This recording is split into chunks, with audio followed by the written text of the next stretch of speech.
Let me go to Kevin Mooney now. He's with the Washington Examiner. He's been helping investigate the angles on this story that the media has not reported. Let me start here with you, Kevin. We did a search today for the Citizens Consulting, Inc. It is identified on their website just with the name and the address and the phone numbers, and that's it. We went to our brain room, they do research for us. I have my own personal researchers. We have researchers here at Fox. They'll find anything. When they went to CCI, I got the report back. There isn't anything on this organization. There's not any stories out there. There's nothing out on CCI. How is it possible?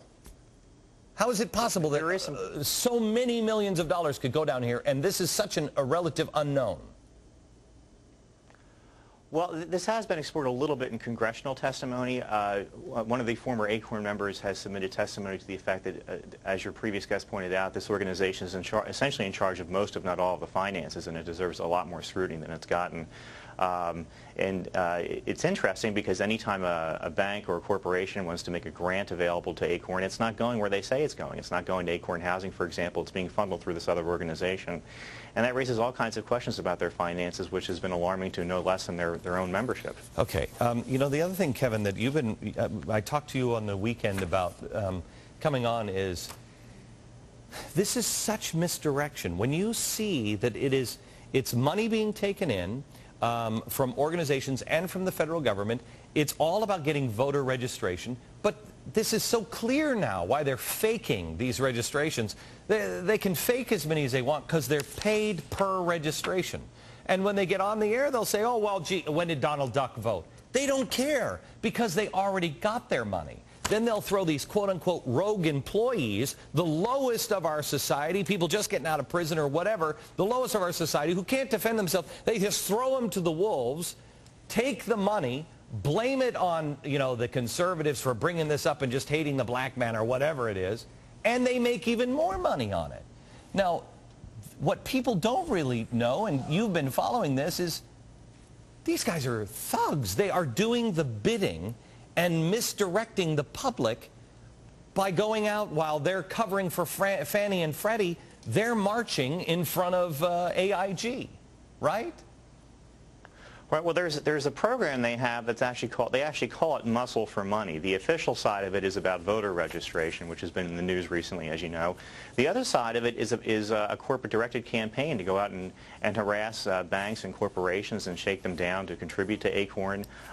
It gets very personal, going to private homes, breaking up barbecues, disrupting speeches, and it's been very effective. And it's also financed by the Service Employees International Union, which as you pointed out, is financially linked with ACORN. So what I'm trying to understand here, Kevin, is it seems to me that any thinking, logical person would say, this is the brown shirt, this is the kneecap breakers. If somebody wants something done, as long as the money keeps flowing in, they'll just take care of, they'll scare anybody off. I mean, I've talked to employees now. We have people calling us now, and please, if you're in ACORN, we'll keep the confidence. You don't have to go on the air. Tell us where to look. There are people in ACORN now and in these organizations that are afraid to speak out because they know what kind of thug organization some of these people are running. Sure. I mean, unfortunately, we have had a few courageous individuals from within the organization willing to step out, submit testimony, and take on the organization. But it's going to take some more action from Congress. And unfortunately, the only action Congress is taking now is to provide more money for ACORN. Why? Well, I think if you look over on the Democratic side of the ledger, they correctly identify ACORN as a potential funding source, for example, get out the vote, a sort of de facto party-building apparatus. So they certainly don't have a financial inducement themselves to go out and take on ACORN, but it is about undermining our own electoral system. Why? You have more indictments coming down all the time. And these people are going to they're going to go door to door to take the census, which changes everything. It changes where federal dollars go. It changes everything. And we're hiring them for the census. This is insane. This is suicide. This is national suicide. Where are the good Democrats that are speaking out? Are there any, Kevin, anybody speaking out that is a real true, hey, I just want to do the right thing here? Well, on the vote that was taken last week on the Barney-Frank amendment that would open up more federal dollars for ACORN, there were actually 4 Democrats who voted against that piece of legislation.